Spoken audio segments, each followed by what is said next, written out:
My job today is to explain how today's ceremony will run. Firstly, you've got a few more minutes to send all those urgent texts, and then please make sure you switch off your mobile phones before the real ceremony starts. Family and friends, we're delighted that you can be here with us today.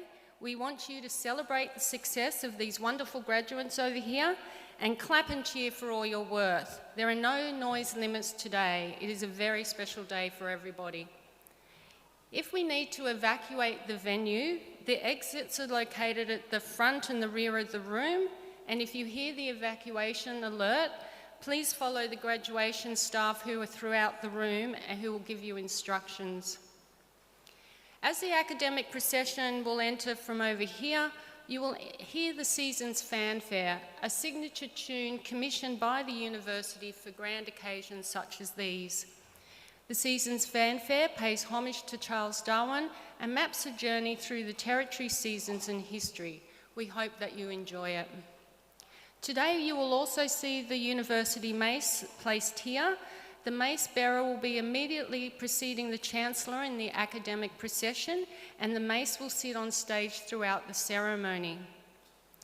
Charles Darwin University is committed to the achievement of Aboriginal and Torres Strait Islander people and their communities across Northern Territory and Australia. In recognition of this commitment, you will see our First Nations graduates at this ceremony wearing a unique stole or a pin. The stoles are based on the designs and colours of the Aboriginal and Torres Strait Islander flags. It is a practice that we have followed since its inception by the Pro-Vice Chancellor of Indigenous Leadership in 2009. Our photographers here will be busy taking photos during the ceremony, and you'll be able to have your own individual photographs taken after the ceremony. Please feel free to take your own pictures and videos from wherever you're sitting. As I said, it's a very special occasion and you want to remember it for a very long time to come. So now, to the ceremony. Let me tell you a little bit more about it. It will be presided over by the Chancellor, the Honourable Trevor Riley, AOKC, who will confer the awards on graduating students during the ceremony. When the academic procession takes their place here on the stage with me, please remain standing for the National Anthem. In the early part of the ceremony, the Interim Vice-Chancellor and President, Professor Fiona Coulson, will ask the graduates to stand, and then she'll ask the Chancellor to confer all of today's awards, at which point the audience, you can cheer, lots. Each graduate will then be individually crawled across the stage and presented. Today the graduates are from the Faculty of Health, presented by Pro-Vice Chancellor Professor Sarash Tenadil. Graduates, you are an integral part of this ceremony, and you have a starring role to play up here on the stage with us. You'll be prompted to line up behind the scenes over there by one of our ushers, where you will also receive your testima before being presented to the Chancellor. When it's your turn, walk to the edge of the red carpet as directed, and then wait for your name to be called. When you hear your name, you'll walk towards the Chancellor, who'll be standing here in the middle. You'll see a red diamond. And when it's your turn, you walk and wait for your name to be called. You walk towards the Chancellor, and if you can remember, acknowledge them by nodding or touching the left side of your mortarboard with your left hand. Your tassel at this stage should be on the right side. When you do reach the middle here, pause and stand next to the Chancellor, and then look towards the photographers here at the front of the ceremony. And you'll hear one of your, and take your picture. Then you'll follow the usher's directions to the next available seat in your row. For the rest of the graduates and guests, please remain seated until the ceremony has finished. We want every graduate to have a full house, whether called first or last, and right at the end of the ceremony, you'll hear one of your fellow graduates address the hall, so please do not leave early. At the end of the ceremony, the academic procession will form a guard of honour, and the graduates will be prompted by our ushers to exit through the guard of honour. It's now my great pleasure to hand over to Associate Director of Alumni and Giving, Mr. David McBain, who will talk about staying connected to CDU. Thank you, Provost, and good morning, graduands. I'm just looking out in the crowd to see everybody's got their tassel on the right-hand side of their mortarboard. That's this hand. Great. You'll realise why later in the ceremony. It's a really important part. So mine's on my left, yours should be on your right. But good morning, and congratulations on your graduation from Charles Darwin University. It's so great to see so many of you here. Completing your qualification is a significant accomplishment and a moment to be truly proud of. Today, we're here to celebrate you as you join a vibrant community of CDU alumni, a title that you'll carry with you for life and one that we hope you'll always wear with pride. Your qualification is more than just a piece of paper. It's a pathway to your future. But your connection with us doesn't end here. As a graduate, we're here to support you as you move forward in your career. And we hope that you'll also inspire and guide future students who in a few years' time will be sitting exactly where you are today. As alumni of CDU, you also have access to a range of exclusive benefits. You can access free professional development advice through our virtual career centre, use our campus libraries and online resources, and take advantage of free access to LinkedIn Learning. With over 15,000 courses delivered in 7 languages, you can continue to build your skills anywhere and at any time. We'll keep you connected with CDU through our alumni news and social media, and you'll be invited to regular alumni networking events, no matter where you are in the world. You're also now eligible for the CDU Alumni Awards, which recognise our graduates who are making a difference across the globe. Our brightest stars who are using their skills and knowledge to do amazing things. Nominations are still open, so if you know someone worthy, please jump online and search for CDU Alumni Awards and nominate them. It's a really easy process. We'll be celebrating our alumni at a gala dinner at the Darwin Convention Centre in October this year. Tickets will go on sale later in the year. We'll send you an email and let you know when that is. It's a great celebration. Please consider joining us. Some of you might have noticed that I'm standing up here with a little crocodile that's dressed just like us. This is Charlie, and like you, he's also a member of CDU's alumni community, and I have one for each of you to collect from the Career Centre just out those doors at the end of the ceremony. He's our gift to you, a keepsake to remind you of your time at CDU and the time that you stood here on this red carpet and had your photo taken as a graduate and a proud CDU alum. I hope that you'll stay in touch and share your future successes with us. We'd love to continue to hear about your achievements and where your education with us has taken you. So I know that it's a very exciting day and it might be a bit overwhelming. A few of you are quite nervous. And I'm babbling on up here. There's lots of talking happening. I don't expect you to remember anything that I'm saying right now. But in the coming days or weeks, when you see Charlie sitting on your shelf or your little ones playing with him, think of today and jump online and Google CDU Alumni. Update your details and check out the other offers that are available to you as alumni of Charles Darwin University. Congratulations again on your graduation. I'm so excited for you, and I look forward to meeting each and every one of you across at the Career Centre at the end of the ceremony. Thank you.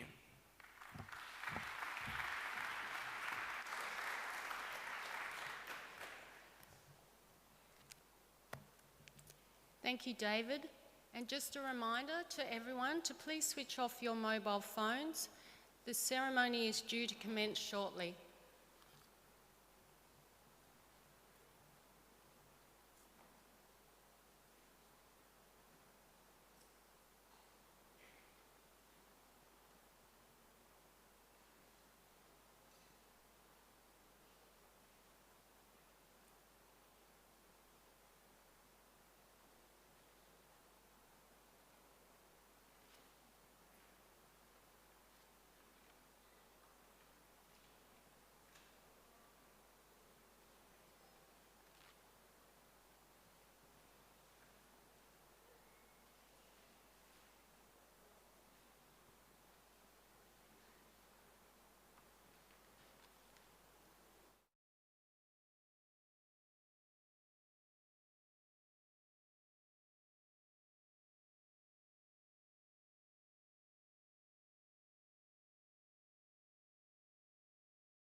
Welcome to Charles Darwin University graduation. Congratulations on your achievement. Now you stand ready to create a new world of possibilities. This is your CDU graduation. Graduands, distinguished guests, ladies and gentlemen, the academic procession is about to commence. Please stand and remain standing until the national anthem has been sung.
Australians, all let us rejoice, for we are one and free. We've golden soil and wealth for toil, our home is girt by sea. Our land abounds in nature's gifts, all beauty rich and rare. In history's page, let every stage advance Australia fair. In joyful strains that let us sing, advance Australia fair.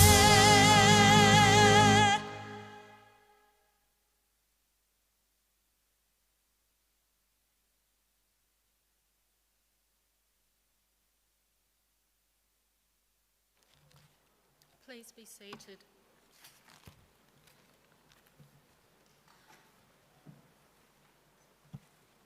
His Excellency Jose Romas Horta, President of Timor-Leste, Mr. Jose Amarem Diaz, Consul General of the Democratic Republic of Timor-Leste to the Northern Territory, Ms. Teresina Kifi, Mr. Armando da Silva, Mr. Rufino dos Rey, Vice Consuls of the Democratic Republic of Timor-Leste to the Northern Territory, Mr. Bagus Hendranik Korbasi, Consul of the Republic of Indonesia to the Northern Territory, distinguished guests, graduates, families and friends, welcome. To commence the proceedings, I would like to invite Dr. Billawara Lee, OAM, to deliver the welcome to country.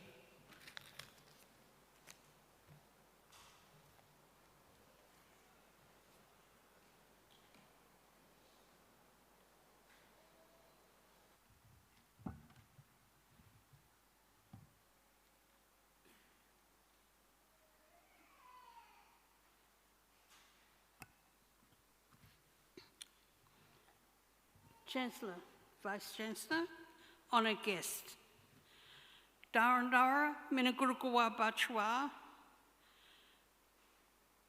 Jamaliju to Guru Managin, Yujanaba Chawana. Good morning, everyone. Welcome to Guru Managin Larriki country. It's really good to be here with you all. My name is Dr. Honorary, but I like to be called Auntie B. I'm a senior elder of the Guru Managin Larriki Nation, the Larriki Academic Residence for Charles Darwin University, companion to the Menzies School Health Research. I am a senior member of the large local Kabila family, one of the family groups that make up the Guru Managin Larriki Nation. And my name, Billawara, means the red-tailed black cockatoo. It is my totem and my heart dreaming. And I'm acknowledged internationally as a Gadaminbe Bali, a spirit doctor. I pay my respect to other elders here today, and I acknowledge dignitaries, special guests, fellow Guru Managin Larriki people, families, friends, colleagues, but particularly the graduates. To my brothers and sisters and non-binary people from other First Nations, a very warm welcome from my heart. I recognize the strength of spirit and depth of knowledge that exists in both the elders of past and present, and I know the rich tapestry of the dreaming still runs strong in a mind, body, and spirits. The Guru Managin Larriki people are the first sovereign nation of the Greater Darwin region, and although our lands stand up 50 kilometres inland, we are saltwater people, and our sovereignty has never been ceded or extinguished. One of our most ancient rituals is that of the Guru Managin people have been done is welcome people to a land. To me, a welcome to country is acknowledged in the past and looking to the future. Spiritually, I'm honoring the presence of my ancestors whose ancient energies flows through all creation. Australian Aboriginal cultures are the oldest continuous culture on earth. We are the First Nations of the Australian continent. We possess our own laws and customs, and we remain connected to ancestral teachings with an unbreakable connection to our mother, the earth, and her sister, Mother Nature. Because we are the oldest continuous surviving civilization on earth, we continue to be the longest enduring educators, teachers, researchers, scientists, medical practitioners, midwives and healers, astronomers, artisans, environmentalists, horticulturists, firemen, water managers, athletes, storytellers, builders, traders, and innovators. And so many other roles that make us a truly strong, flexible society. I want to give my heartfelt congratulations to our graduates. You have passed all the hurdles to be here today, your graduation ceremony. I'm so proud of you and feel that over the years of your study at CDU, together with the staff of the university, you have woven a very strong spiritual denala, a dilly bag or net, in which you carry your hopes, dreams, and knowledge. In Guru Managin Larriki traditional life, we use a dilly bag to hold any bush foods or medicines we gathered, but also a people of high degree, our wisdom keepers, had a spiritual denala that they put all the knowledge and wisdom in that they gained over the years. And as they travelled on their life journey, They carried their spiritual denala. Now you have a spiritual denala, and you can carry on your exciting life journey. Please carry it with pride. Charles Darwin University has given you the knowledge and tools to be a master craftsperson. Please continue to make us proud. And never forget, if you need us, we will always be here for you, as you always remain a member of the CDU family. So it's on that note, it's my privilege on behalf of my fellow elders past and present to welcome you all to Wawajaniki, our land. You are walking on Gurumanji Larriki land, and we believe a song and vibration will stay with you. So I hope you stay in my country. It's a safe and nourishing one, and I ask the spirits of my ancestors to watch over you while you are here. All I ask in return is you will softly on Mother Earth and treat her with love and respect, as the Gurumanji Larriki people do. And if you are walking softly and you are listening carefully, you will hear the deep, rich, ancient voices of my ancestors singing the songlines across the beautiful land I call home. I just want to add a little thing. I don't know if you realise, but the Gurumanji Larriki people, through eons, has had a relationship not only with Indonesia and Timor-Leste. We remain brothers and sisters for years eternal. Again, congratulations, graduates. So, Mama Pachawa, thank you, goodbye.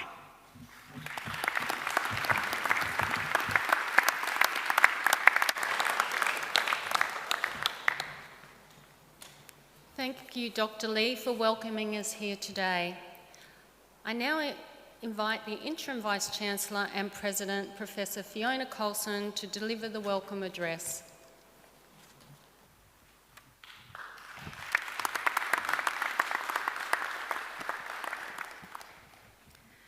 Good morning and welcome to Charles Darwin University. Thank you, Ani B, for that warm welcome to country. And I acknowledge the Larrakia people as the traditional custodians on this land on which we are gathered to celebrate today, here in Gulwa, Austin Ash Hall. Gulwa is a word gifted to Charles Darwin University by the Larrakia people, meaning corroboree, and it reflects that this is a place where we gather to celebrate. To me, it is extraordinary to think that what we are doing to celebrate your graduation echo celebrations that have been held on this land for tens of thousands of years. Today, we will also celebrate other time-honoured traditions: the academic procession, the formal conferring of degrees by the Chancellor, and the wearing of academic dress, formalities that connect us to centuries of scholarship. While today is a formal celebration, let me be clear that above all else, it is a celebration. A celebration of perseverance, of dreams realised, and of futures bright with promise. This morning, the Chancellor will confer 646 awards. 68 graduands will cross the stage. Graduands across the full spectrum of qualifications, from Certificate 1 through to doctorates. Graduands from disciplines as diverse as maritime operations, environmental science, agricultural and rural operations, electrotechnology, civil construction, engineering, and more. Graduands who come from across the Northern Territory, across Australia, and from across the world. Graduands, soon to be graduates. Graduates who will not only be information literate, but ethically and socially just, who are creative and courageous communicators. They are imaginative and enduring innovators and culturally responsive in their engagement with First Nations communities and issues. Whatever your path, I charge you to live the vision of Charles Darwin University, to be connected and courageous and make a difference, be it locally, regionally, nationally, or internationally. And graduates, as you cross this stage today, you carry with you not just knowledge, but the support and love of those who have walked beside you. To the families and friends here today, this achievement is yours to celebrate too. Your encouragement, sacrifice, and belief have been instrumental in bringing us to this joyful moment. We are truly delighted to have you with us. Now, each graduation ceremony is different. You, our graduates, families and friends, our speakers, all help make each ceremony unique. This ceremony, though, is quite special. We have 2 honorary award presentations, 7 PhD graduates, and 3 medalists. We are privileged to be joined by His Excellency, Jose Ramos Horta, the President of the Democratic Republic of Timor-Leste. His Excellency, throughout his leadership roles as President, Prime Minister, Foreign Minister, and international statesman, has consistently championed the role of universities, scholars, and future leaders in strengthening democratic institutions, advancing regional cooperation, and addressing complex global challenges. Our university has a deep and enduring connection with Timor-Leste, and I would like to extend a very special welcome to His Excellency, President Ramos Horta, and to all of our friends for Timor-Leste, our staff, our students, and the extended community here in the Northern Territory. It is truly a momentous day. So as we honour academic tradition, let us fill this ceremony with applause, with smiles, and with pride. Today we celebrate not just what you have accomplished, but who you have become, and the incredible journey that lies ahead. Congratulations to you all, and let the celebrations begin.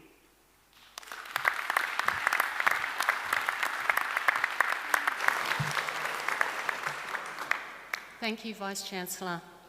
I now invite the Pro-Vice-Chancellor, Professor Suresh Tenadil, to present the Honorary Award as awarded by CDU Council. Chancellor, I have the pleasure of presenting Professor Friso de Boer, who has been awarded the honorary title of Emeritus Professor. Professor Friso de Boer has an impressive tenure at CDU of 22 years and is a renowned senior academic for the university and a leader in the disciplines of engineering and information technology. Throughout his career, he has held the position of Professor of Engineering, Associate Professor, Head of School, and Discipline Chair across engineering and information technology. Over the course of his 38-year-long career in academia, his work has encompassed appointments at the University of Wollongong, University of the Netherlands Antilles, and Netherlands' largest public university, the Delft University of Technology. As a discipline chair of engineering at CDU, he has pioneered the online delivery of engineering education, including the development of fully accredited online laboratories, which led to CDU's engineering program to be the first fully accredited online engineering program in the country, and one of only 2 in Australia to receive URACE accreditation. This accreditation reinforced CDU's positioning as a national leader in digital delivery. Professor de Boer's leadership has been instrumental in establishing programs attractive to international students. Under his guidance, CDU has had the number of international fee-paying students studying engineering increase from about 8% of the total cohort in 2003 to about half in 2024. Through his research, Professor de Boer attracted significant external funding. He also supervised 17 higher degree by research students and has extensively published in the specialist fields of biosignal processing and machine learning. Further to his contributions to CDU, Professor de Boer served as an executive member of the Australian Council of Engineering Deans from 2013 to 2024. chaired multiple Engineers Australia accreditation panels, and was appointed the Northern Territory Ministerial ICT Advisory Council, which he served from 2014 to 2018.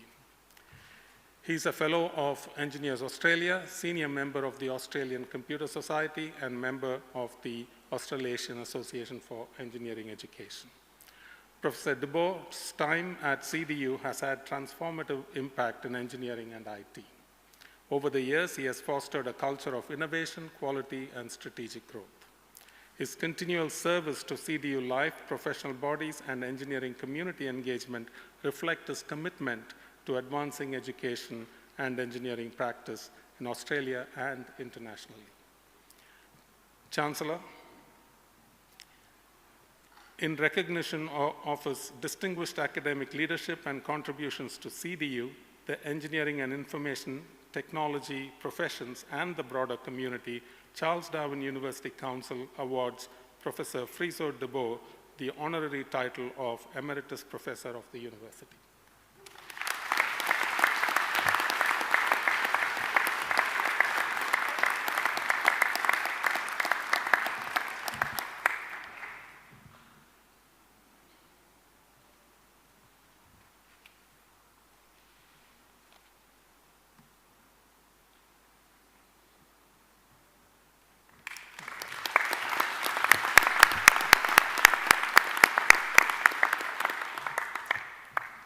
Chancellor, I now have the pleasure of presenting His Excellency, the President of the Democratic Republic of Timor-Leste, Dr. Jose Ramos Horta, who has been awarded the honorary degree of Doctor of Letters, honoris causa.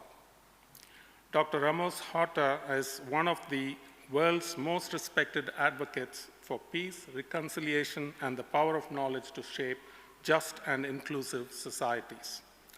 His life's work reflects an extraordinary commitment to intellectual leadership grounded in lived experience, cultural understanding, and moral courage.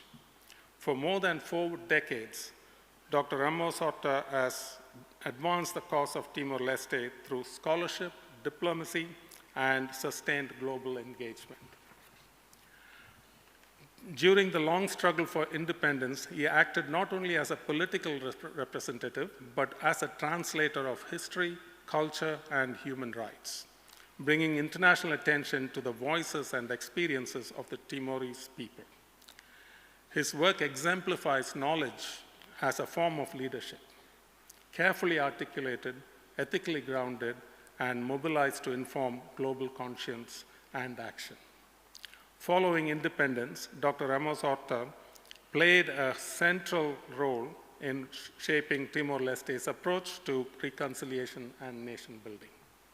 He was a strong advocate for truth-telling processes that acknowledged past harms while prioritizing healing, social cohesion, and shared futures. His support for reconciliation mechanisms demonstrated a sophisticated understanding of post-conflict societies, recognizing that sustainable peace requires not only political settlements, but deep engagement with history, memory, culture, and community knowledge systems. Across his leadership roles as President, Prime Minister, Foreign Minister, and international statesman, Dr. Ramos Horta has consistently championed education, intellectual exchange, and dialogue across difference. He has emphasized the role of universities, scholars, and future leaders in strengthening democratic institutions, advancing regional cooperation, and addressing complex global challenges. His leadership is marked by humility, reflection, and an enduring belief in learning as a lifelong and collective endeavor. Dr. Ramos Horta's contribution is particularly significant in the Indo-Pacific region. His work has strengthened relationships between nations, advanced regional stability, and modeled a form of leadership that bridges local knowledge and global responsibility. His legacy speaks powerfully to Charles Darwin University's mission as a regional university committed to indigenous knowledges, reconciliation, social justice, and engagement across Northern Australia and our neighboring nations. Chancellor, in recognition of his contribution to reconciliation, peace building, and his exemplary service to Timor-Leste, Charles Darwin University Council awards Dr. Jose Ramos Horta the degree of Doctor of Letters, honoris causa.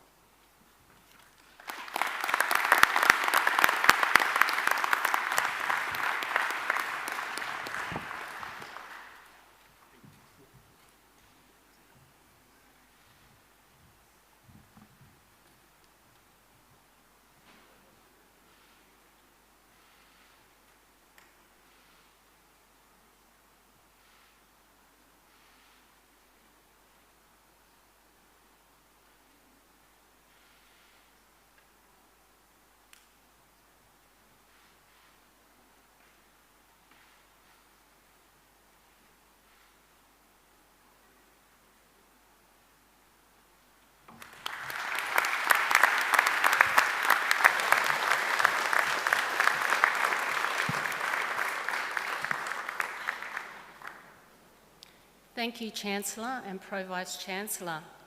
Please join me in welcoming once again His Excellency, the President of the Democratic Republic of Timor-Leste, Dr. Jose Ramos Horta, to deliver today's occasional address.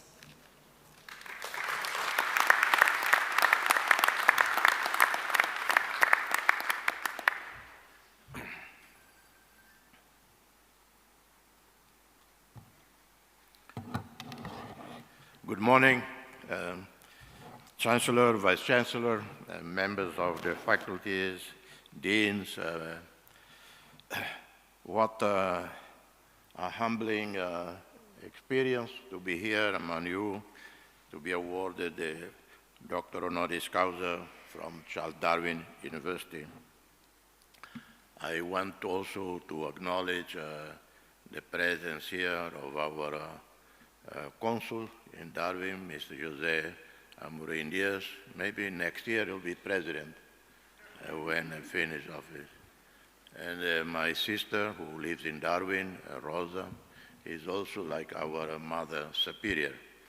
And many other Timorese who are here, and the Consul of the Republic of Indonesia, and all other officials of the Northern Territory government and the guests.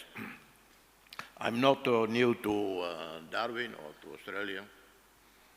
I first, for those of you who enjoy some personal stories, I tell you I first came to Darwin in 72, 71, not for any noble mission.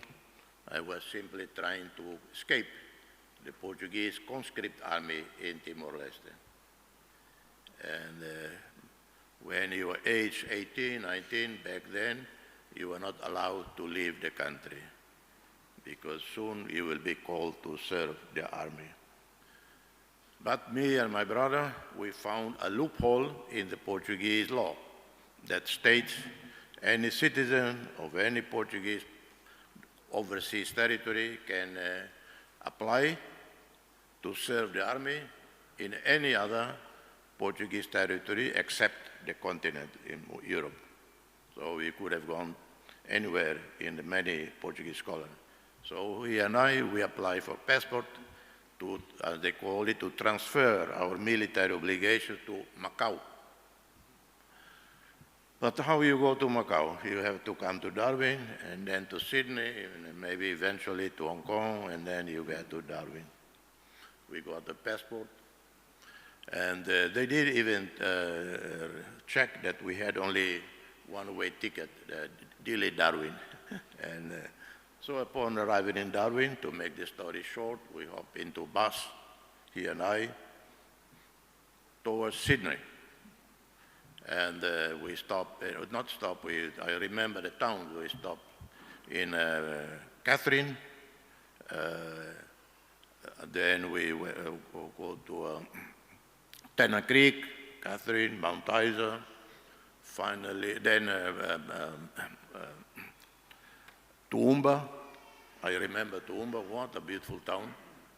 And then Brisbane, Newcastle, Sydney, arrived in Sydney, July, which was cold, we didn't realize, and we were in short sleeves. Anyway, after 3 months, I had to return because they threatened by immigration to deport me back. But my brother, more adventurous than me, he refused to return. He went to see the Australian military who fought in Timor during World War II, who knew our father, who fought with the Australians.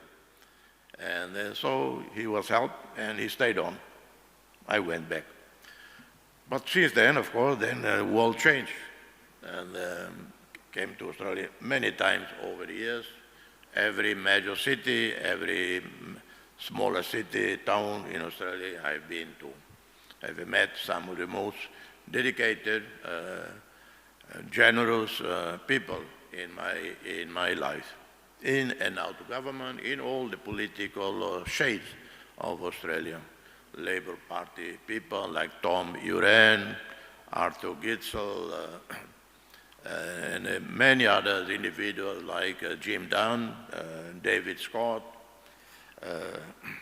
and the people also in the National Country Party and many others who, because compassion, have our feelings of solidarity, of compassion, is not a monopoly of one political group or another. It comes with people wherever they are in politics, whether Republican or Democrat, or whether Labour or Liberal or Conservative, people's sentiment towards others, towards issues of justice, is not divided by political parties, by political ideologies or religions. We all have that feeling. So in Australia, like in the United States, where I lived many, many years, between New York, Washington, Boston, I found the same people, or in Europe, or in Japan, in South Korea, or in Indonesia, Malaysia, Philippines, many countries that I've been to over my lifetime. So being here in this great university, I understand about 30,000 students in campus and online, and what an impressive number. And many Timorese who are here, many young Timorese studying here, some graduated here already. We hope to increase the number of Timorese in Charles Darwin University. Some excellent programs in Timor with Menzies Health School. I don't know whether my good friend Dr. Josh is here. He's a living saint, and he and his family and many other doctors have been in and out of Timor constantly. And we have a now very good program between our government and the Northern Territory in regard to in the health sector. So we can send patients here, but also medical doctors to further their studies in Northern Territory. We have many Timorese workers in Australia, and I have to say I was the first person when I was foreign minister to raise the possibility, the idea of having young Timorese workers coming to Australia. I spoke with Alexander Downer for a minute at a time. He was not persuaded, not because he didn't want it, but at that time Australia had no experience of so-called seasonal workers that would come, and but I insisted, and then, well, now it's a reality. We have many thousands of Timorese here. Many more can come, and I don't see it as a brain drain, or I don't see it as exploiting, or whatever. 3 points arguments I always made. A, yes, we need them to work while our economy is still not developed. We need them to work in Australia or in South Korea, because I did the same with the South Korea friends, to send Timorese there and succeeded, so that they earn money they can send to their families. They learn new work ethics, discipline, new professions. And third, you treat them well, they will be goodwill ambassadors. They will represent well your country when they are back home. So this has been a very successful program In Australia, in Republic of Korea, South Korea, where we have many thousands of Timorese working. Some Timorese already going to Japan, and many thousands more Timorese in UK than in Australia. 30,000 estimate. Among them, UK, South Korea, Australia, in particular these three. Last year, more than $200 million was sent to Timor. Better than ODA, because that money goes directly to the families. Improve the lives of the families, help their brothers and sisters into school. So that is the positive lesson. And let me share with you where we are today in Timor-Leste. Many of you have not visited or have not heard much, except many have recollections of the events of '99, of violence there. But since what we are, in 2002 at independence, we had one university with a bit over 3,000 students. Today we have 20, almost 70,000 students. It doesn't mean that I'm very impressed or happy with 20 universities. We should, for Timor-Leste, the size of our economy, population, we should have a maximum 5 universities, but we have too many. It doesn't mean universities are created randomly without strict control. No, there are, every 2 years, an international body made up of one American, one Portuguese, one Australian, one Indonesian, Filipino. They travel to Timor for weeks to assess, to review the universities in Timor-Leste, and they are accredited. In 2002, at independence, we had one PhD, a Timorese who earned his doctorate degree in Indonesia. Today, we have 210. Most of them studied abroad, because up to 5 years ago, our universities did not have a PhD program. So they studied primarily in Indonesia.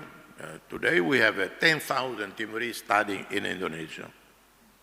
I will get back to that. We have many thousands went to Thailand, Philippines, Japan, fewer, South Korea, fewer. Timorese went to study in Brazil, in Cuba, very few in the United States, some in New Zealand, and so on. In Australia, many hundreds over the years have come to different Australian universities. Master's degrees, almost 2,000 with master's degrees from accredited universities, many abroad as well.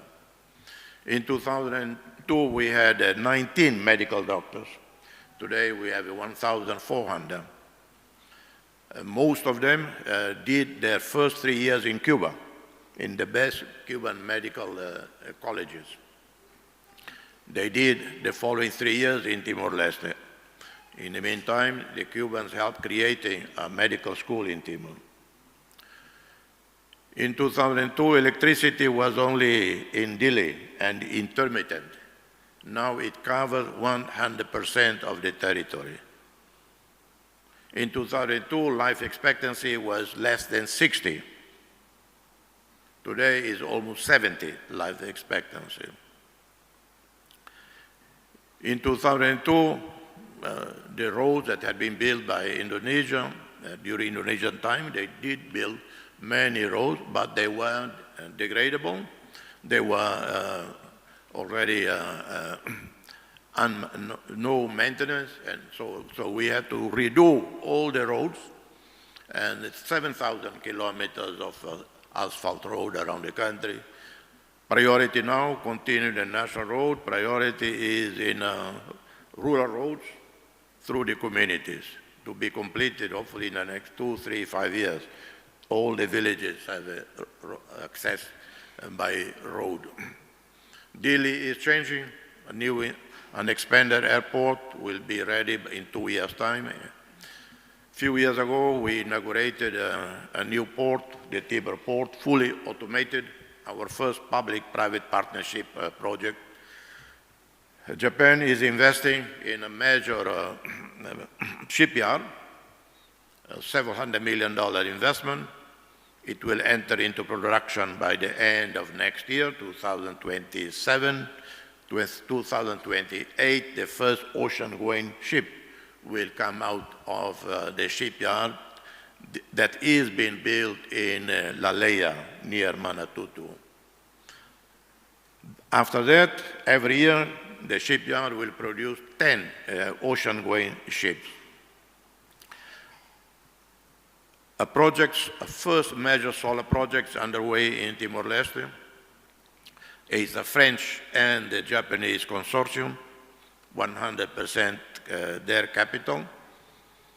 And then they already signed agreement with our state electricity company to buy the electricity from them.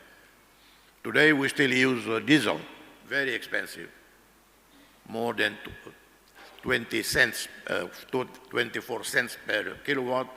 Solar would be less than 10 cents.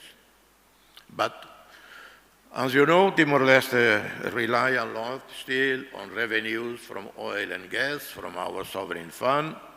Finally, after years and years of deadlock, first we agree on the permanent maritime boundary.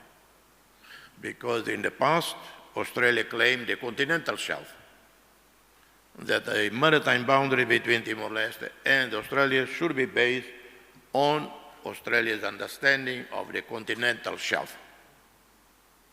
But the only thing that the Australians wouldn't say is that actually Timor-Leste and Australia share the same continental shelf. There is no two continental shelves between Timor and Australia. Based on that continental shelf, but based on that continental shelf, it's only one. We're the ones who could have claimed Australia to be part of Timor-Leste.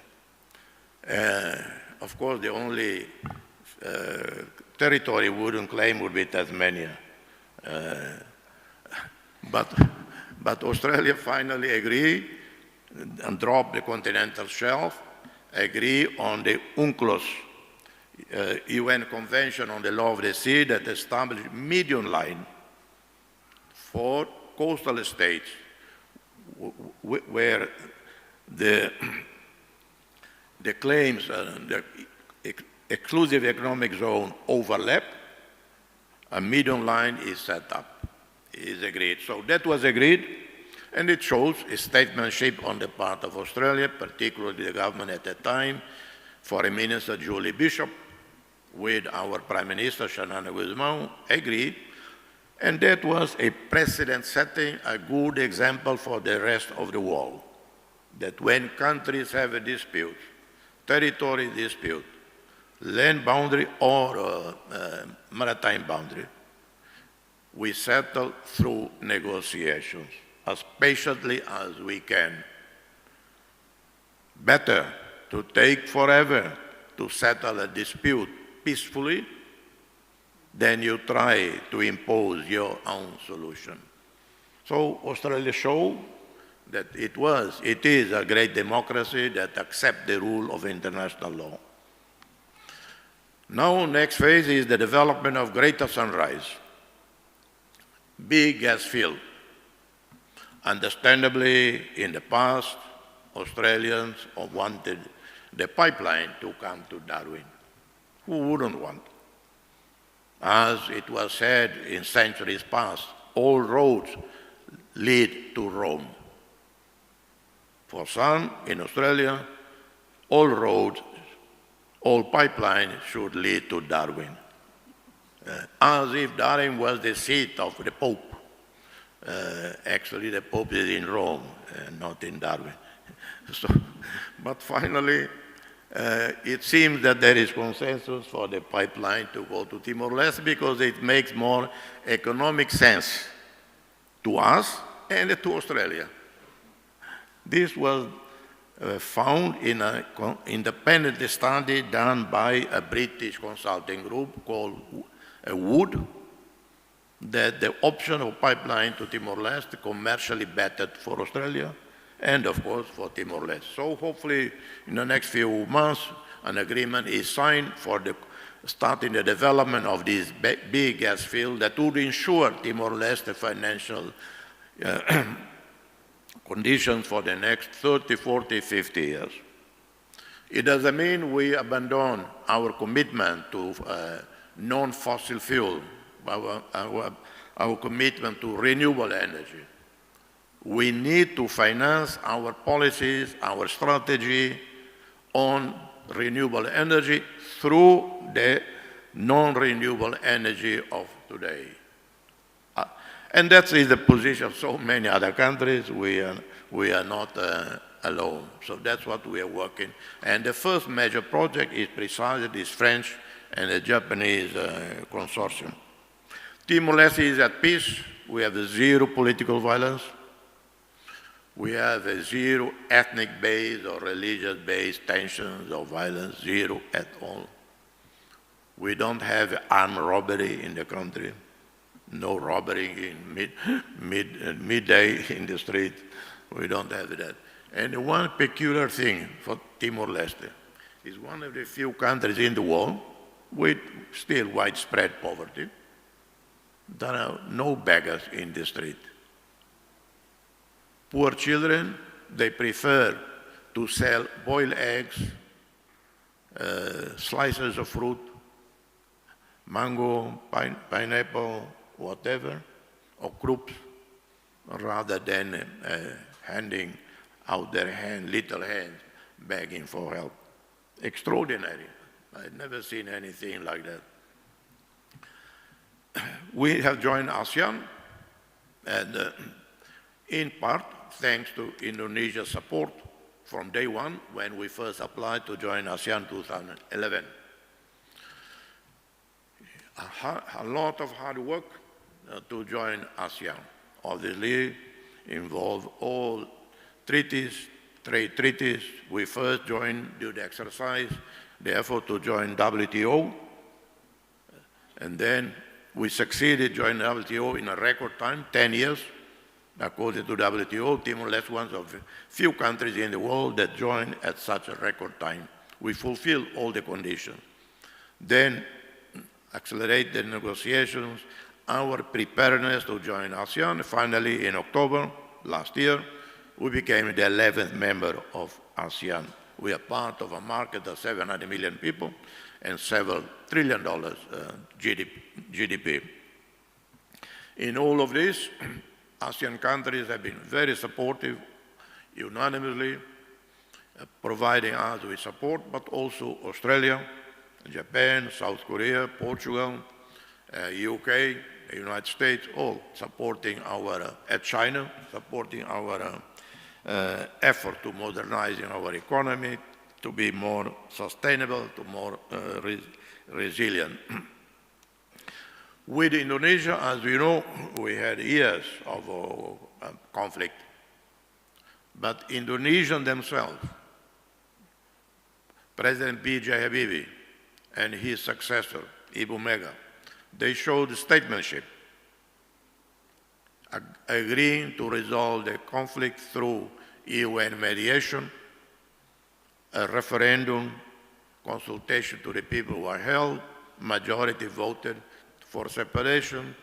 Indonesia honored the result, honored the agreement, left the territory, but extend a hand of friendship to us. We extend our hand of friendship, and today, Timor-Leste and Indonesia are the best examples of how countries in dispute can reconcile, resolve past conflict, and live together. We have 10,000 Timorese studying in Indonesia, universities. One single university, Gajah Mada, had 3,000 graduates from Timor-Leste. No visa required for Timorese passport holders to enter Indonesia. Indonesian passport holders do not need a visa to enter Timor-Leste. Any given day, hundreds, thousands of Timorese cross the border to Indonesia for trade or for tourism or for studying. Thousands of Indonesians live in Timor-Leste. It's an example of what the world should be.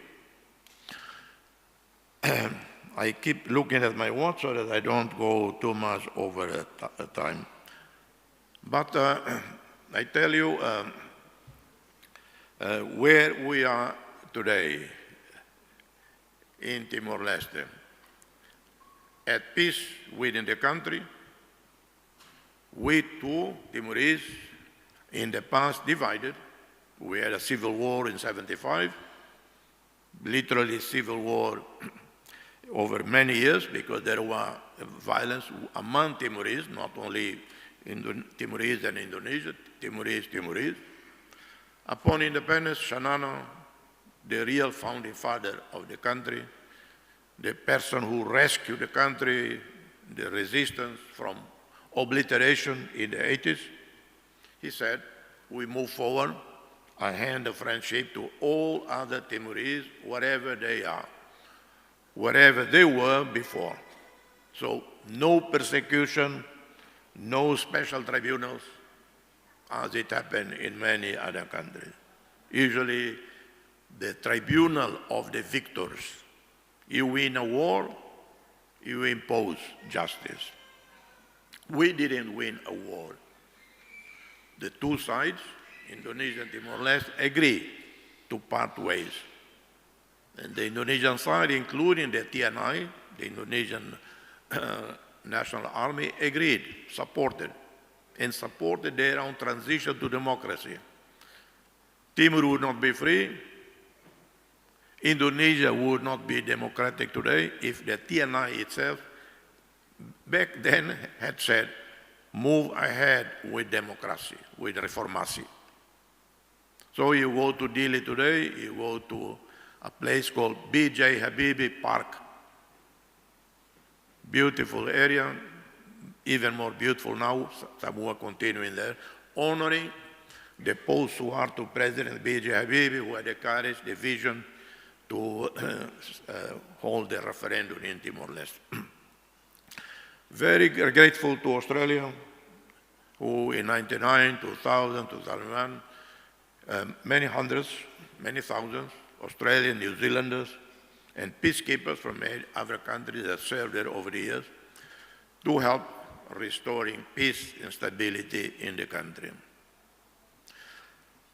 I have traveled the world, as some of you would guess, 135 countries that I've been to in my lifetime. And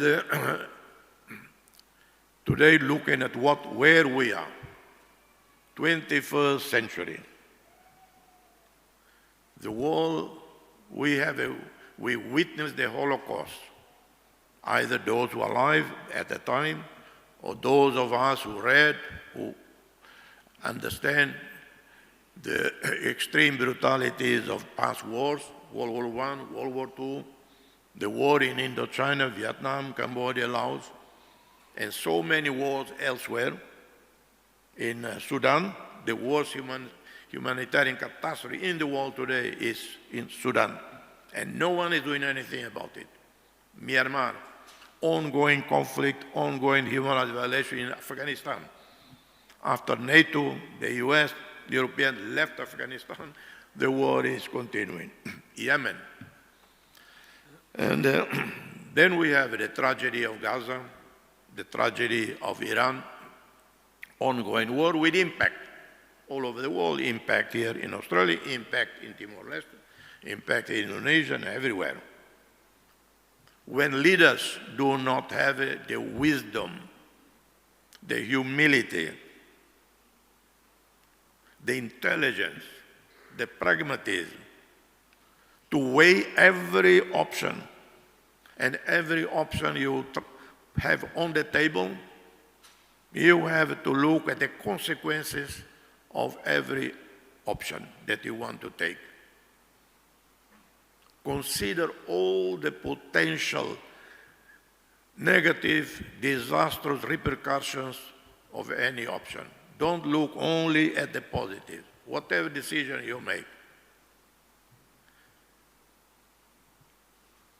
In recent years, recent decades, we had disastrous war in the Middle East.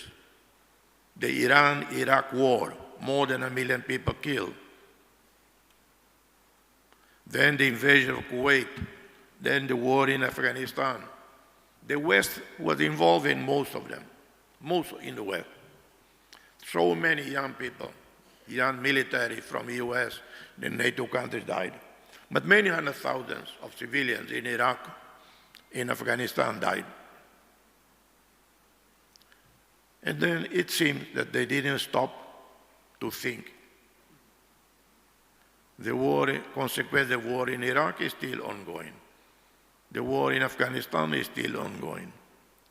Should we launch a war on Iran now? Often we underestimate the other side. One side in a conflict always overestimate their own capabilities, underestimate the other side. When we don't read history and retain the lesson of history, we are bound to make mistakes again and again with catastrophic difference. So, lucky for you, Australians, you live in a peaceful continent.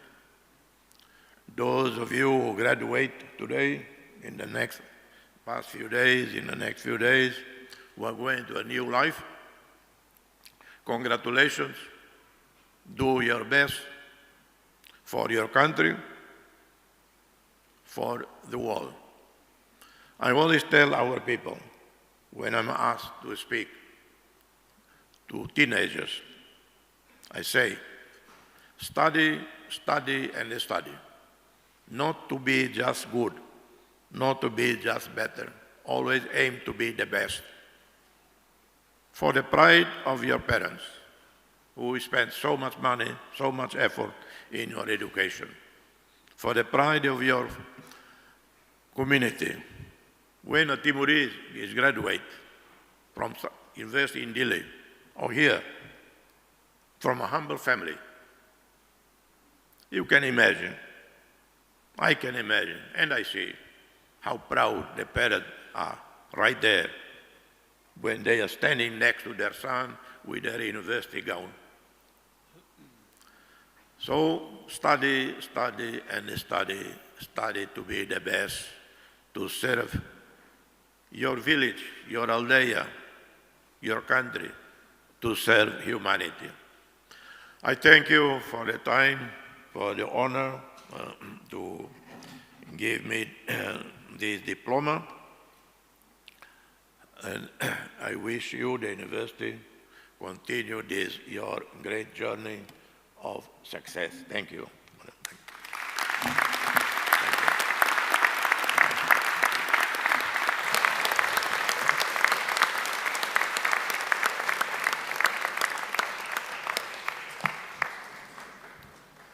Thank you, Dr. Ramos Hata, for sharing your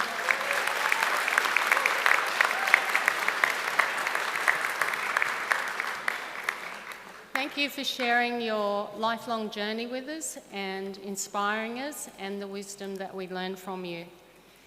We have to bid Dr. Ramos Horta goodbye now, and you've now accepted the gift of our CDU crocodile. But just one more thing to share with you that Auntie B told me this morning.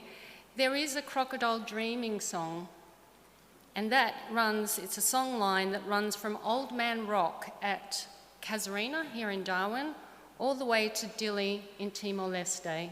So it's even more special.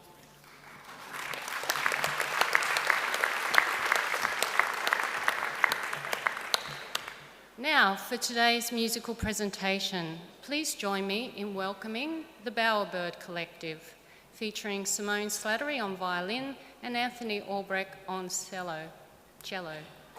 Anthony is also graduating today with his PhD in conservation biology, making this performance a particularly special part of the celebration. Their work brings together music and storytelling in a powerful reflection on our connection to the natural world. In partnership with CDU and BirdLife Australia, they managed to beat not just Taylor Swift, but also Adele on the ARIA pop charts with an album of threatened bird calls, making international news and at the same time raising $80,000 for conservation efforts. They present concerts throughout the world and are recognised with the Luminary Award from APRA AMCOS in 2024. If you'd like to experience more, you're very lucky. You can catch them and their amazing performance, Earth Emotions, this evening at 7:30 p.m. here on campus at the CDU Theatre. I understand that we have left you some flyers on the seat for a nice reminder. Please give the Bowerbird Collective a warm welcome.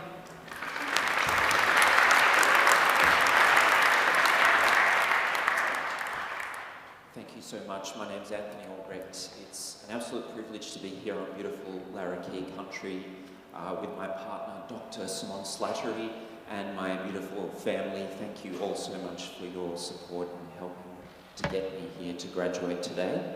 The Bowerbird Collective is our organisation that we created because we believe deeply in the necessity of arts and science joining together to help build a better world. I was privileged to do my PhD on that topic here at Charles Darwin University, studying remotely, and extremely grateful to my supervisor, Professor Stephen Garnett, for taking a chance on a hairy cellist with a complex conservation biology problem. It's our privilege as well to share with you 3 short musical excerpts this morning. I'll begin with a musical acknowledgement of country on the cello. It's called Reclaiming the Spirit by Sarah Hopkins, and we'll transition then into Ecstatic Dance, number 2 by Ross Edwards, an extraordinary evocation of the desert and perhaps the murmuration of flying budgerigars. And we'll end with Simone singing in Yorta Yorta language, a beautiful First Nations hymn called Narrabura Fera. Simone was given permission by Yorta Yorta elders to sing in language, and again, it's our joy to share some of our music with you this morning. We hope to see you this evening at CDU Theatre 7:30 for our Earth Emotions performance. Thank you all so much.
Thank you, Anthony and Simone, for a very beautiful and moving performance.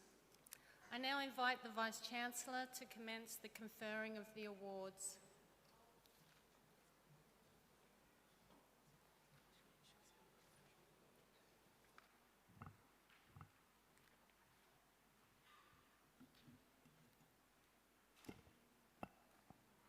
Would all of the graduands please stand?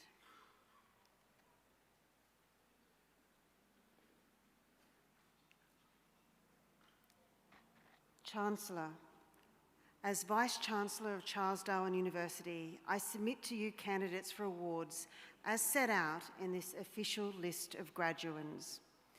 I certify that those listed have satisfied the requirements for the award of those degrees, diplomas and certificates.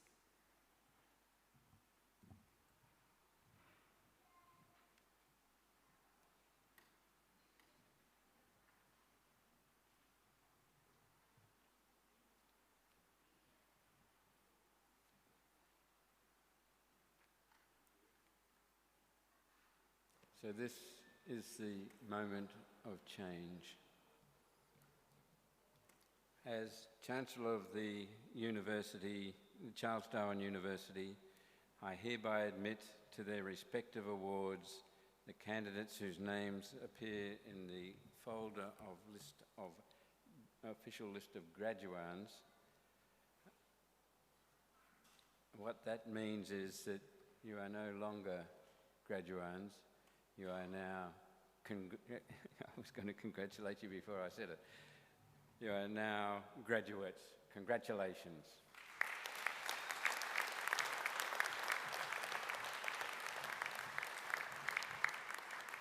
So family and friends, please welcome our new graduates.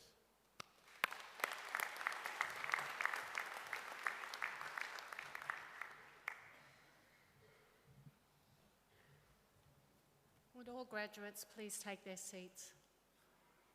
I now call upon the Deputy Vice-Chancellor, First Nations Leadership, Professor Ruth Wallace, to acknowledge our First Nations graduates here today.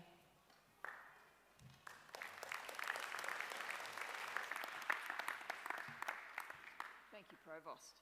Chancellor, Vice-Chancellor, and most importantly, Arnie B, thank you very much for your welcome this morning. Thank you for making us safe on your country and for your wisdom and your guidance every day. And to make this more exciting, I've forgotten my glasses, so this should be interesting.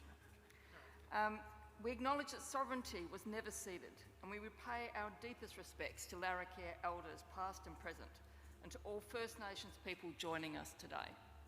As a proud Aboriginal woman, it is both a privilege and a profound honour to stand before you here today.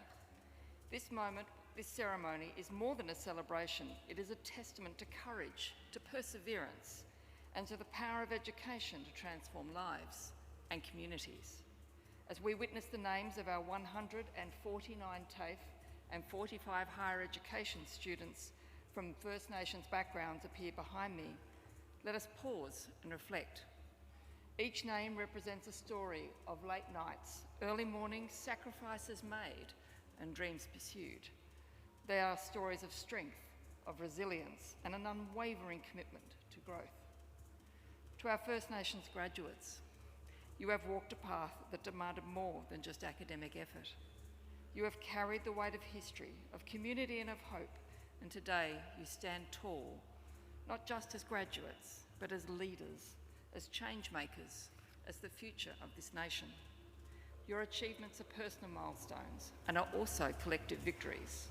They echo throughout your families, your communities, and across the lands you represent. As someone who has spent my life advocating for engaging with Indigenous knowledges and community-led education, I see in you the embodiment of everything we strive for. When education is grounded in respect, culture, and purpose, it becomes a force for transformation. You are the living legacy of those who came before, and you are the guiding light for those yet to follow. So as you step forward into the next chapter of your journey, carry with you the lessons, the connections, and the spirit of this moment. Let your future be shaped not only by ambition, but by compassion, wisdom, and a deep sense of responsibility to those around you.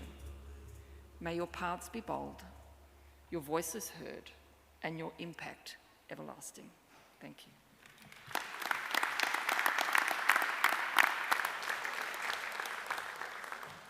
Thank you, Professor Wallace. I now call upon Pro-Vice-Chancellor Professor Suresh Tenadil to present the graduates from CDU TAFE and the Faculty of Science and Technology. Chancellor, in my capacity as Pro Vice Chancellor, I present to you for the award of Certificate 1 in Automotive Vocational Preparation, Lydia Nixon.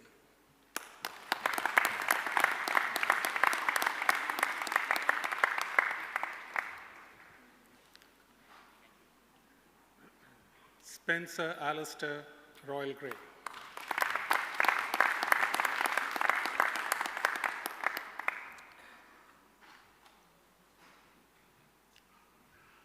Certificate 2 in Resources and Infrastructure Work Preparation, Dwayne Campion.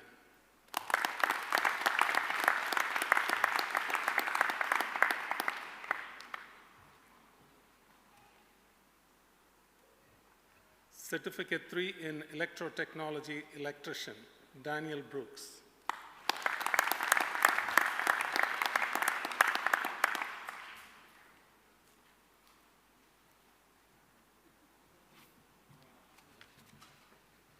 Isaiah Andrew McLeod.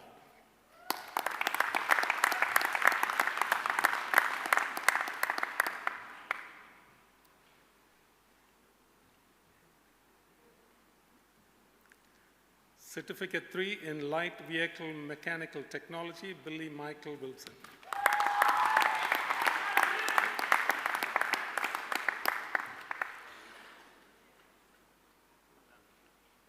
Certificate 3 in Meat Processing, Retail Butcher, Tamika Kierali Banks.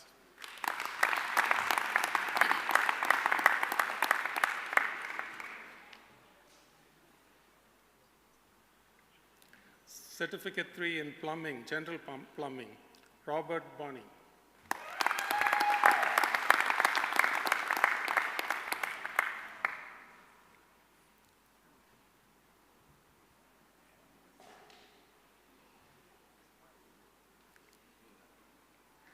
Diploma of Science, Kylie Madison Lambert.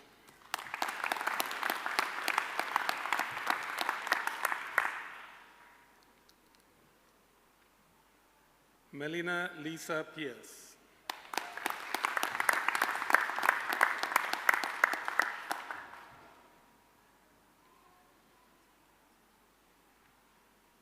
Bachelor of Engineering Science, Jechin Go.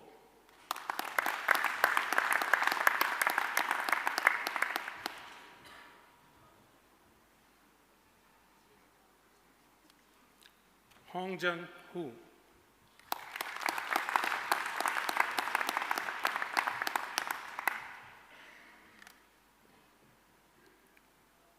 Nathan Reginald Saunders.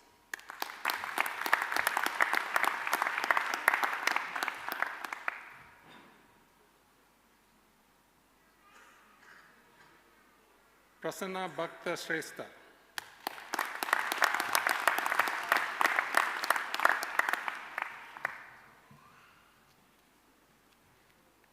Veronica Perpetua Thomas.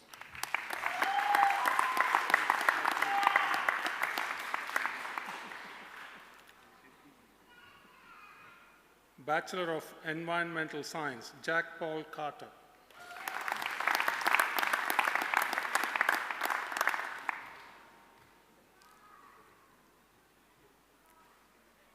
James Allen Murdoch.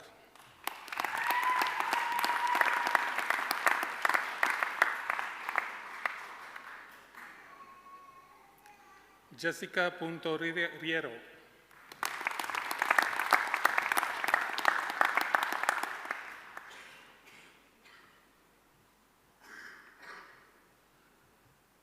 Aisha Agnes Thorpe.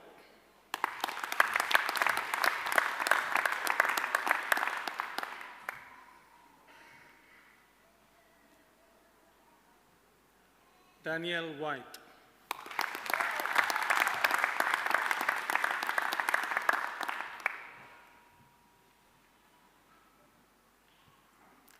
Bachelor of Environmental Science and Diploma in Engineering, Tess Caitlin Tracy.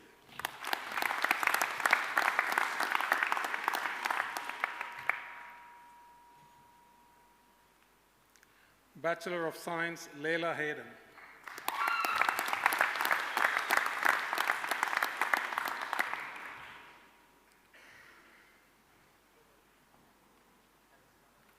Bachelor of Engineering Honors with Second Class Honors, Division B, Deepika Jaiswal.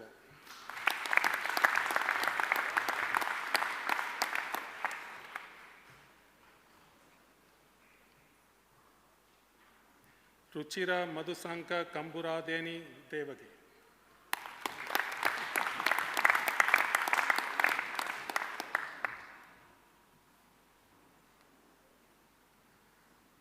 Shivam Sharma.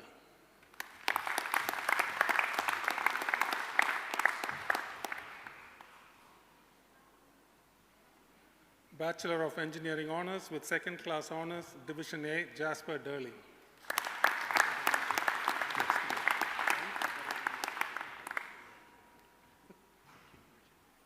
Balaram Kafle.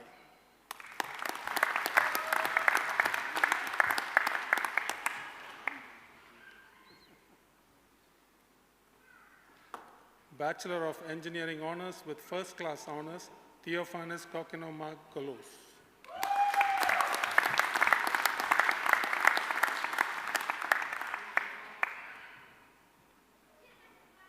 Joshua Leon.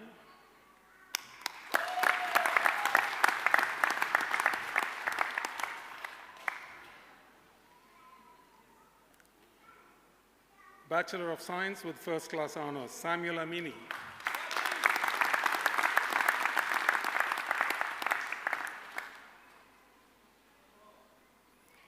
Amy Louise Cook.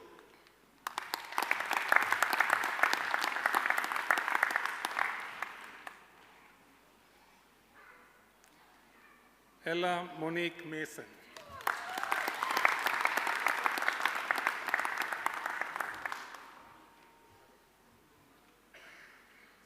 Master of Engineering, Arun Acharya.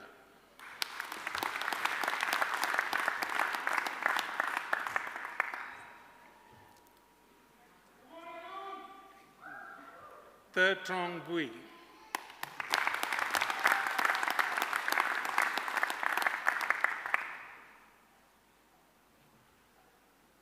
Rajesh Dakal.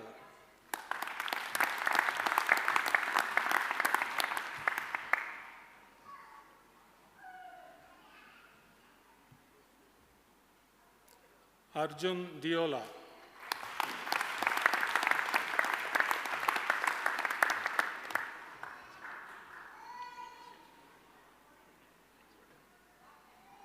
Regin Jimere.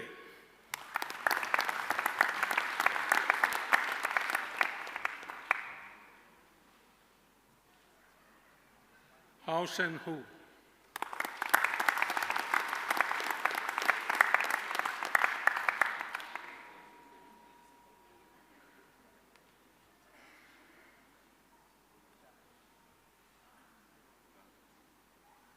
Chia Cheng Kao.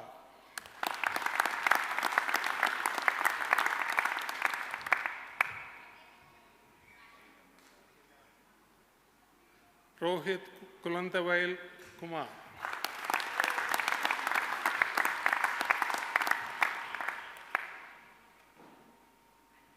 Harka Luitel.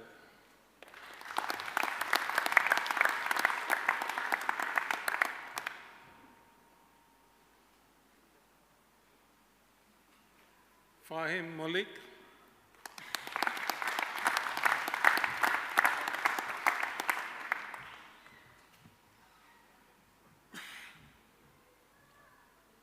Margub Mustafa.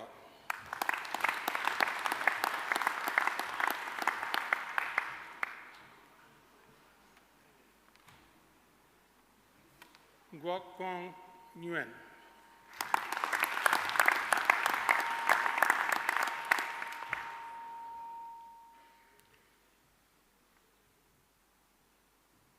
Quang An Nguyen.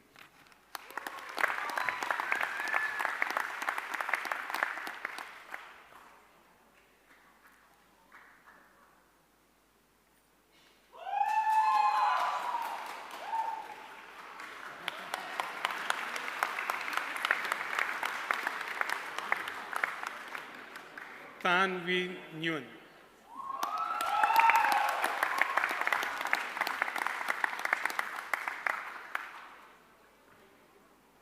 Trong Nhan Nguyen.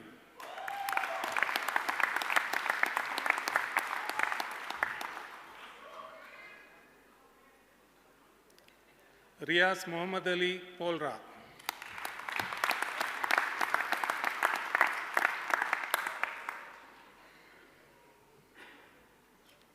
Sabita Pradhan.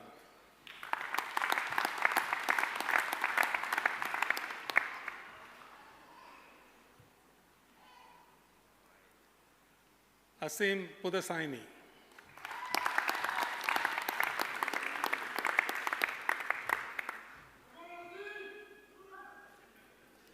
Pias Datta Purkayesta.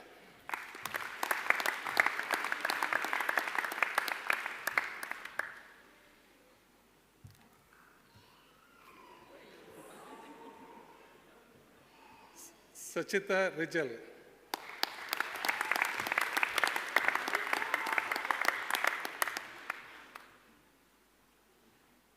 Sishir Chandra Shrestha.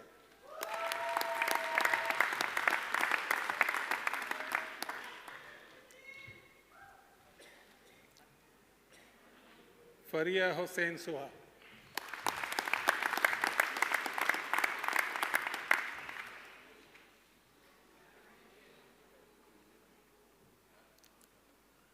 Tajamul Ahmed Syed.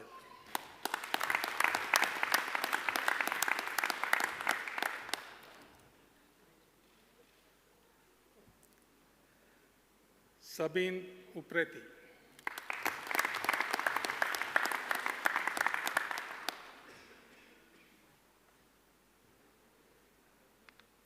Wilfred Varghese.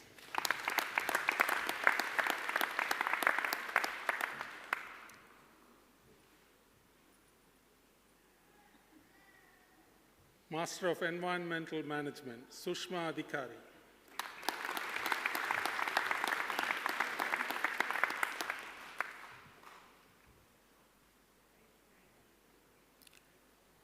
Tanbir Ahmed.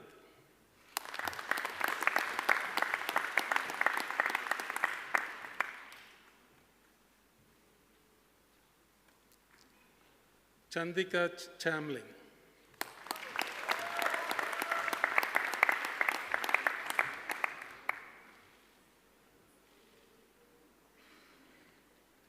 Ushadi Bhagya Dodamulla Mudiya Selege.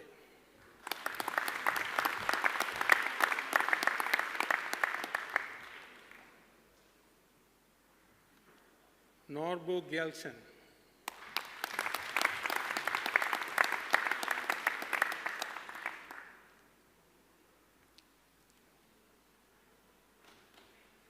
Nafis Sadiq Khan.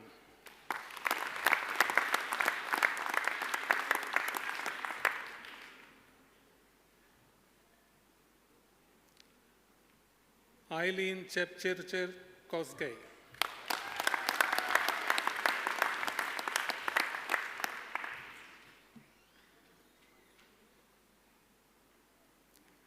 Sarita Mokhtan.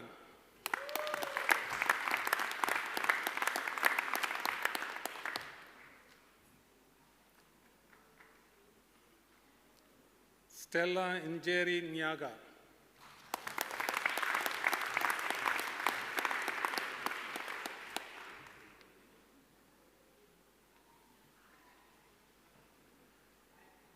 Chancellor, that concludes the graduate presentation for the CDU TAFE and the Faculty of Science and Technology. I now call upon the Deputy Vice Chancellor, Research and Community Connection, Professor Steve Rogers, to present the CDU Doctor of Philosophy graduates.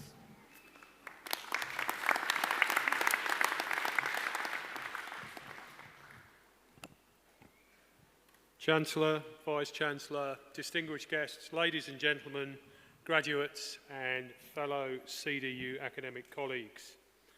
A Doctor of Philosophy, or PhD, is the highest postgraduate qualification that can be awarded for formal academic study. The English word doctor comes from the Latin dociendi, meaning teacher or instructor. The first licentia dociendi, licence to teach, were awarded in the 12th century by the Catholic Church. The first university to issue the Licentia Dociendi, was the university in Paris in 1213. So we've got almost 1,000 years of this award. A PhD involves in-depth, focused research conducted over an extended period of between 3 and 5 years, or in the case of part-time students, up to 10 years. The research outcomes presented as a thesis are assessed by a panel of national and international experts who determine whether the research delivers an original and significant contribution in the particular field of study. The candidates graduating today have met these very demanding criteria. As we've heard from Auntie B, First Nations people are the original researchers, scientists, teachers, technologists, environmentalists of the land we gather on today. In recognition of this, we present to our PhD graduates a gift of cultural significance. Each graduate will receive a plaque that features the Wise One artwork. Wise One was designed by CDU First Nations alumni and Ngariman artist Sharona Bishop. This gift symbolises wisdom and spiritual presence. Chancellor, in my capacity as Deputy Vice-Chancellor, Research and Community Connection, I present to you Anthony Albrecht.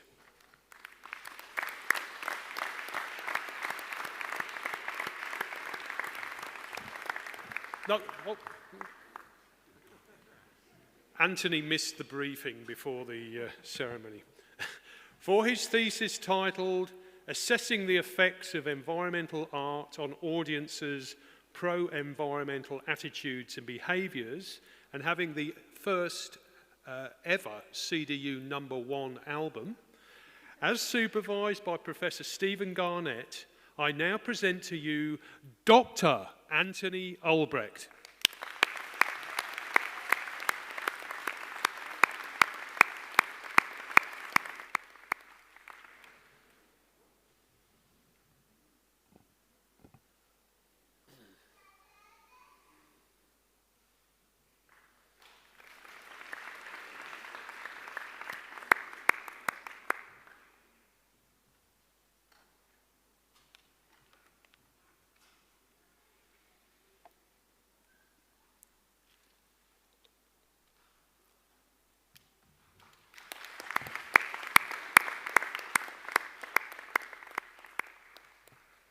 Chancellor, I present to you Julia Meredith Constance.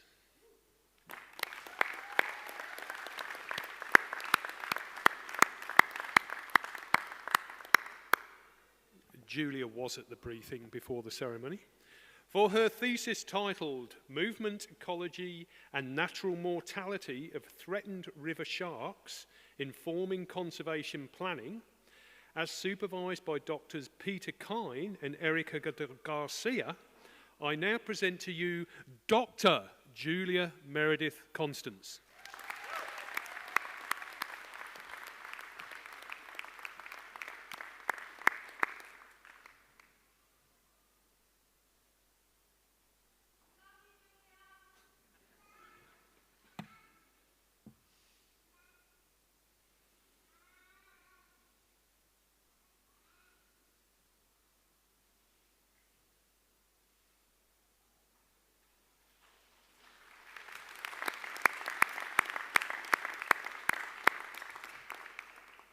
Chancellor, I present to you Stephen Lee.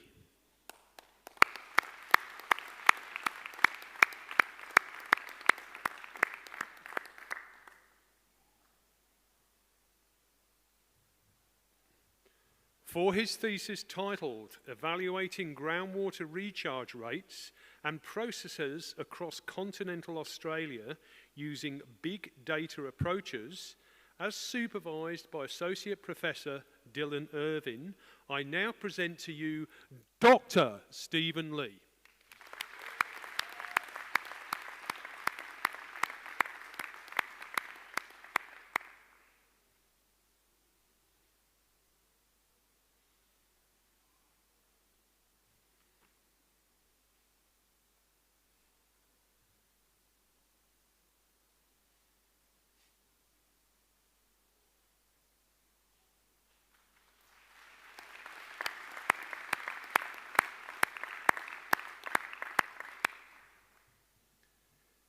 Chancellor, I present to you Georgina Neve.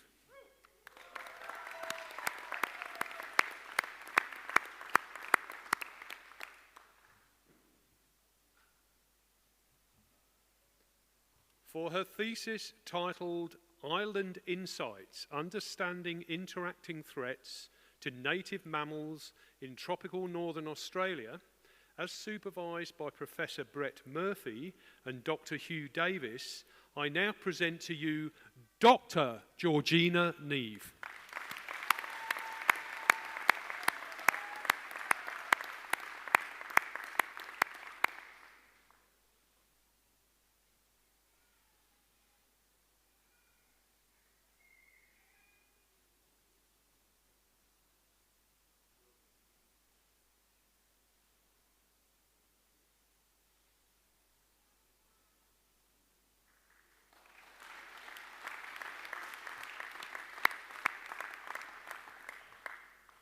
Chancellor, I present to you Caleb Oluwaseun Ojo.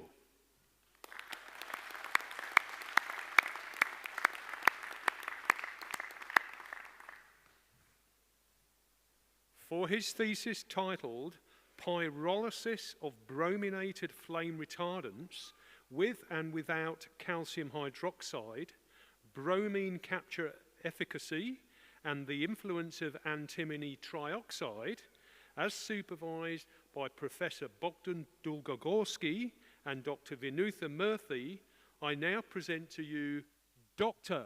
Caleb Oluwaseun Ojo.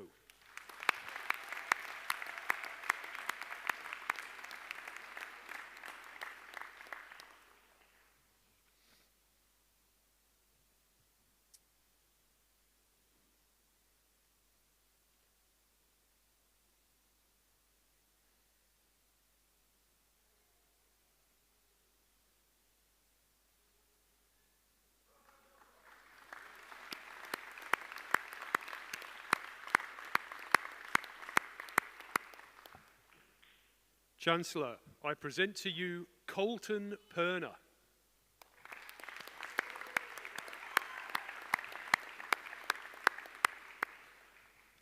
For his thesis titled Natural Flow Regimes and Fish Community Trophic Ecology in Tropical River Floodplains of Northern Australia, as supervised by Dr. Keller Kopf and Dr. Osmar Lewis, I now present to you Dr. Colton Perner.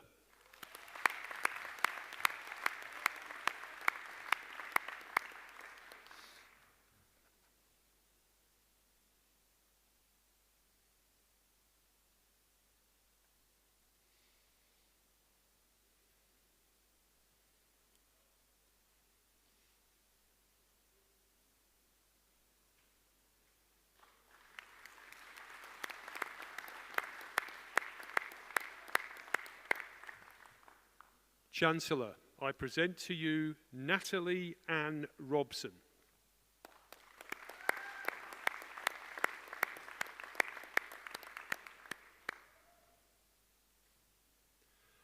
For her thesis titled Foraging Ecology, Genetic Connectivity and Threat Exposure of Green Turtles, Chelonia midas, in the Northern Territory, as supervised by Professor Sam Banks and Dr. Carol Palmer, I now present to you Dr. Natalie Ann Robson.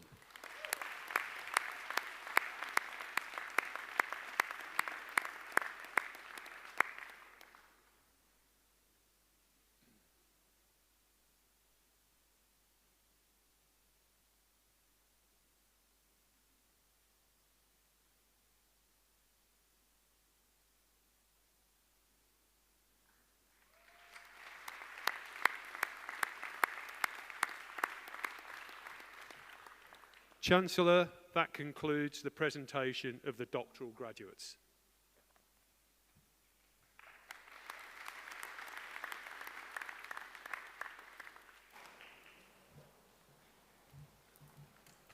I now call upon the Vice-Chancellor to present the Chancellor's Medal.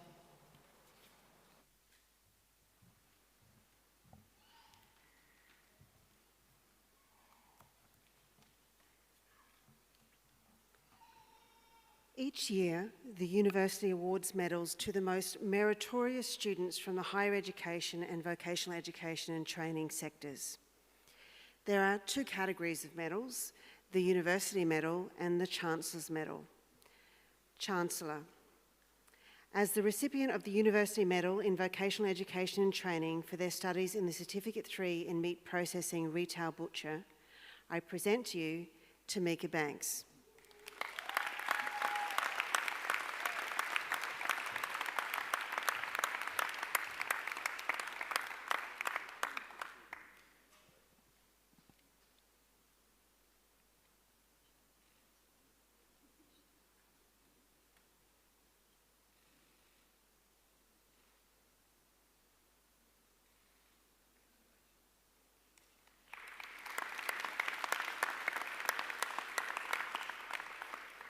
Chancellor, as the recipient of the Chancellor's Medal in Higher Education for their studies in the Bachelor of Science with First Class Honours, I present to you Amy Louise Cook.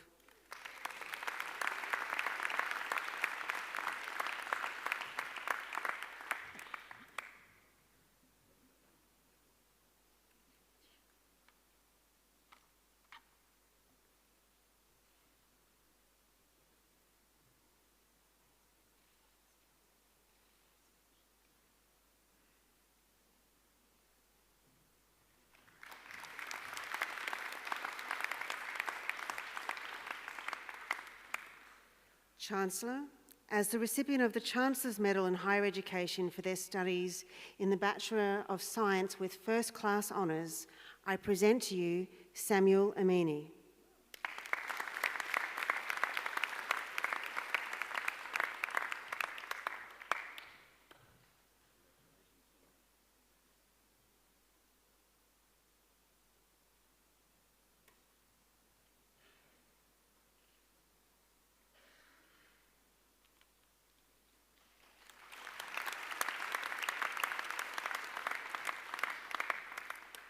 Chancellor, that concludes our medal presentation, and congratulations to our three medalists.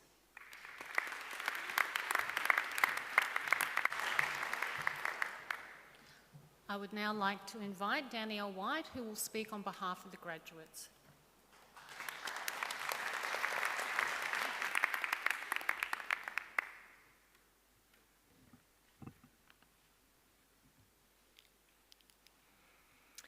To the Chancellor, Vice-Chancellor, distinguished guests, graduands, family and friends, welcome. I firstly would like to acknowledge the traditional custodians of the land on which we meet today, the Larrakia people, and pay my respects to their elders past, present and emerging. I recognise the deep connection Aboriginal and Torres Strait Islander peoples have to country, their enduring knowledge systems, scientific understanding and care for the land, waters and skies that continue to guide sustainable relationships today. I also acknowledge that First Nation peoples were the first scientists whose observations, innovations and wisdom remain vital to our understanding of the natural world. Hi, my name is Danielle and I stand here today as a very proud graduate of the Bachelor of Environmental Science here at Charles Darwin University. Like many of you, my journey to this moment has not been straightforward and it has not been travelled alone. Before I ever set foot on campus, CDU opened a door for me through the Tertiary Enabling Program, where I relearned how to study, write and think like a university student after time away from formal education. Completing that program with high distinctions across all units gave me the confidence to believe that I did in fact belong here. It was also my first experience of CDU's commitment to access and flexibility, which has been life-changing for me as a parent of 3 children with neurodiverse needs. The ability to study online, to learn at my kitchen table between therapy appointments and intense parenting meant that my degree was not just an academic achievement, but an act of family resilience and hope. When people ask me which unit in my degree was the hardest, they expect me to name something with terrifying statistics, dense theory, or very long field days. But the hardest unit was my last one. It wasn't the content that made it hard, it was what it represented, bringing me closer to the end of something that had reshaped my entire life. For 3 years, study had become my anchor, fitting into the chaos of real life, caring, working, parenting, and I had become attached to learning itself, shifting from seeing it as a hurdle to embracing the mindset it cultivated. During my degree, I discovered that CDU is not only a place to learn, it is a place to contribute.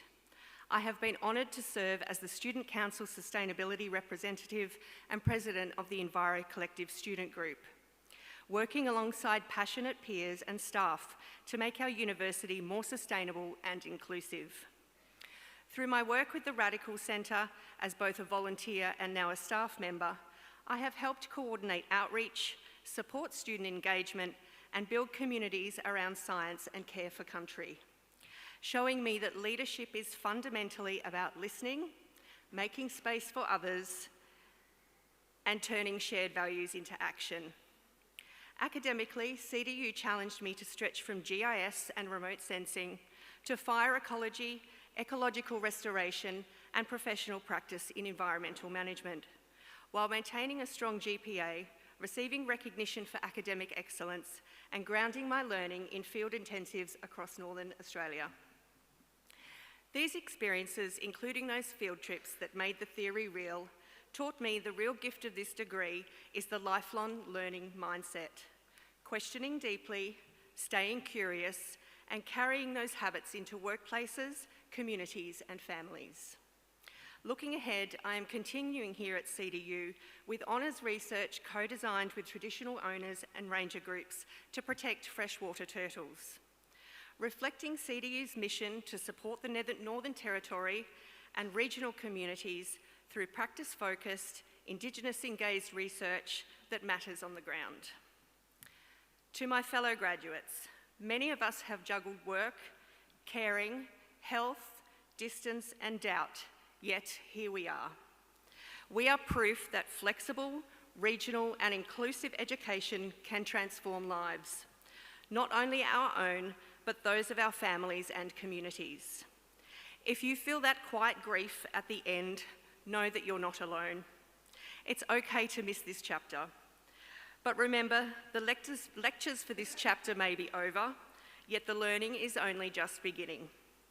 In the spirit of CDU's values, I hope we carry forward curiosity, courage, and compassion into every ecosystem, classroom, boardroom, and community that we touch. Congratulations to each and every one of you. It has been a privilege to learn alongside you, and I cannot wait to see the futures we create together. Thank you.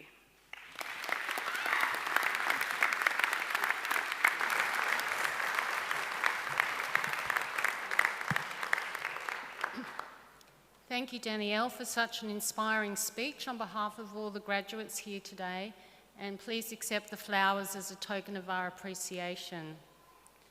I now call upon the Chancellor to deliver the charge to graduates.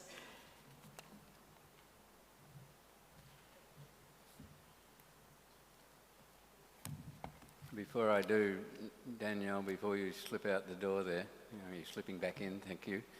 I just want to say that was a very impressive speech, and you are an example of why we are so proud of our students. Yes, well done.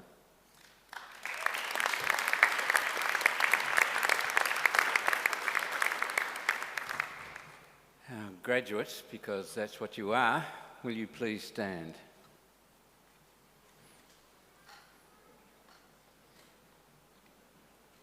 We have one final task for you. We can't take away the fact that you are now graduates. That's for yours and yours for life, a recognition of what you've achieved. But as newly conferred graduates of Charles Darwin University, it is at this stage in the proceedings that we conduct a turning of the tassel ceremony. So this is a long-standing university tradition that officially symbolises your transition from graduand, not such a nice word, to graduate, a wonderful word. And that, of course, is of this Charles Darwin University. So please get this right, won't you? Please now move your tassel from the right side of your mortarboard to the left.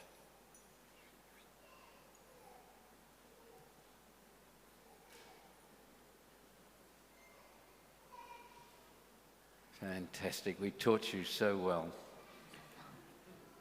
What I have to say now is more serious, and that is the charge to you. I charge you as graduates to maintain a commitment to lifelong learning, to strive for truth, integrity, and compassion, to contribute to your chosen profession, and by the application of your abilities, to support and nurture communities, the communities of which you are part. I charge you to take with you the spirit and resilience of the Territory. You are to walk softly but proudly in the knowledge of your profession.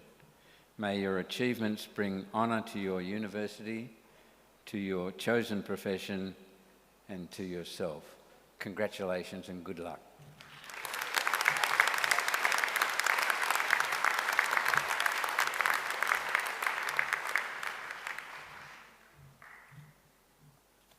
Would all graduates please take your seats in preparation for your Guard of Honour and the closing of the ceremony. Graduates, distinguished guests. Oh, we'll have our video first.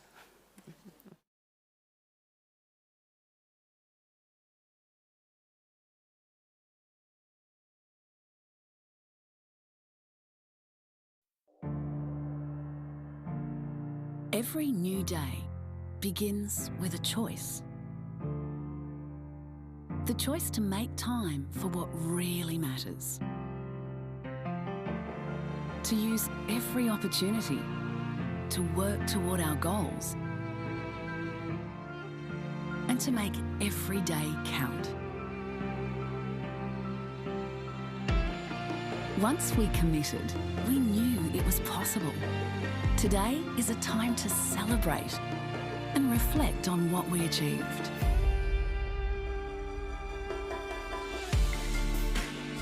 It wasn't always easy. We had our doubts. And the juggle seemed impossible. The early mornings and the late nights. When the inspiration was not there. The search for perfection. We just wanted to get it right. But for every challenge faced, we always had the end in sight. We found our inner strength and determination.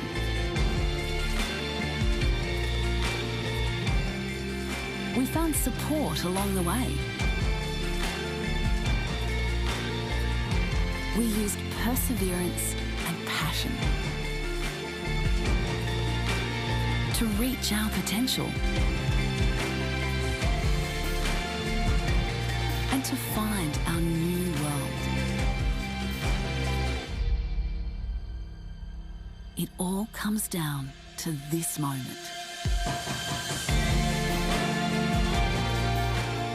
A feeling that will live with us forever. To share with the ones who've inspired us. To become the person we were meant to be.